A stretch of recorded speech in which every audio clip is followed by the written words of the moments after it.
இந்த Reynold Nissan car வந்து தயாரிக்கக்கூடிய அந்த நிறுவனம் அவர்கள் வந்து ஆண்டிற்கு வந்து 4 லட்சம் வாகனங்களை தயாரித்து இவர்கள் வந்து சந்தைக்கு கொண்டு செல்கிறார்கள். சர்வதேச சந்தைக்கும் உள்நாட்டு சந்தைக்கும் இந்த கார்கள் கொண்டு செல்லப்படுகிறது.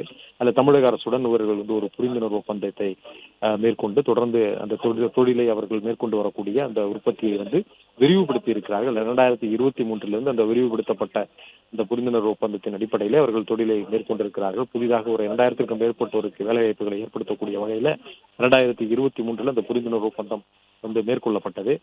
இந்த நிறுவனத்திலே நேரடியாக சென்று முதலமைச்சர் விஜய் அங்க இருக்கக்கூடிய அந்த நிறுவனத்தினுடைய இயங்குதிறன் மற்றும் எவ்வாறு இயங்குகிறது, எவ்வளவு வாகனங்களை எவ்வாறெல்லாம் தயாரிக்கிறார்கள், அந்த தொழிற்கூடத்தை அவர் நேரடியாக பார்த்திருக்கிறார். அங்க இருக்கக்கூடிய மேல்மட்டத்தில் இருக்கக்கூடிய அதிகாரிகளிடம் வந்து ஆலோசனை நடத்தி கலந்துரையாடி இருக்கிறார். அதே போன்றுதான் இந்த நிறுவனம், இந்த செயின்ட் கோபேஸ் என்ற இந்த நிறுவனமும் கூட இது உலகத்தரத்திலான கண்ணாடிகளை தயாரிக்கக்கூடிய ஒரு நிறுவனம். தமிழக அரசுடன் ஒரு ஒப்பந்தத்தை மேற்கொண்டு அவர்கள் இங்கே முதலீடு செய்து இந்த தொழிலை மேற்கொண்டு வருகிறார்கள்.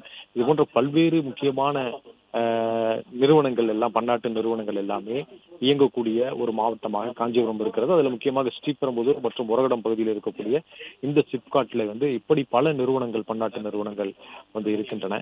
தமிழக அரசு வந்து அடுத்த வரும் 5ஆம் தேதி ஒரு பட்ஜெட் தாக்கல் செய்ய இருக்கிறார்கள். புதிதாக பொறுப்பேற்றக்கூடிய இந்த தாவேக அரசு பட்ஜெட் தாக்கல் செய்ய இருக்கிறது.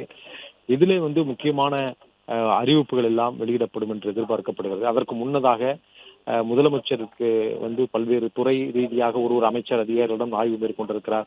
அதிலே வந்து அந்த முக்கியமான திட்டங்கள் ஏற்கனவே தமிழக அரசுடன் புரிந்துணர்வு ஒப்பந்தம் மேற்கொண்டு இயங்கி வரக்கூடிய திட்டங்கள் இவற்றையெல்லாம் நேரில் சென்றும் பார்வையிட்டு வருகிறார். அதற்கு முன்பு இந்த கடல் நீரை குடிநீராக்கக்கூடிய திட்டமாக இருக்கட்டும், அவற்றை நேரில் சென்று பார்வையிட்டார். இது போன்ற பல்வேறு திட்டங்களை நேரில் சென்று பார்வையிடுகிறார். இன்றைய தினம் காஞ்சிபுரத்திற்கு சென்றவர் இது போன்ற அந்த 2 பன்னாட்டு நிறுவனங்கள் இயங்கி வரக்கூடிய அந்த தொழில் மையங்களுக்கு சென்று பார்வையிட்டிருக்கிறார். அதுக்கு பிறகு சிப்காட் உரகடம் சிப்காட் அலுவலகத்திற்கு சென்று அந்த திட்ட அலுவலகத்திற்கு சென்று அவர் பார்வையிட்டிருக்கிறார்.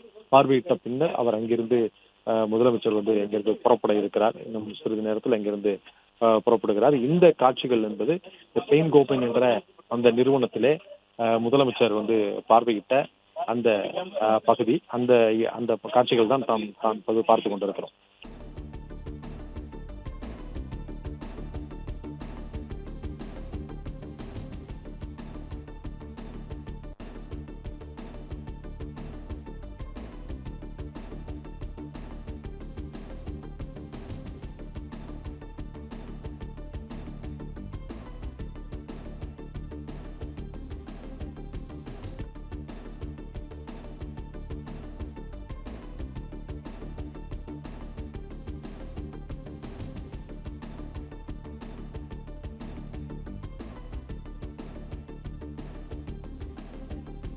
பிளே ஸ்டோர் மற்றும் ஆப் ஸ்டோரில் இருந்து பாலிமர் செயலியை QR கோடு மூலம் பதிவிறக்கம் செய்யுங்கள். செய்திகளை உடனுக்குடன் பெறுங்கள்.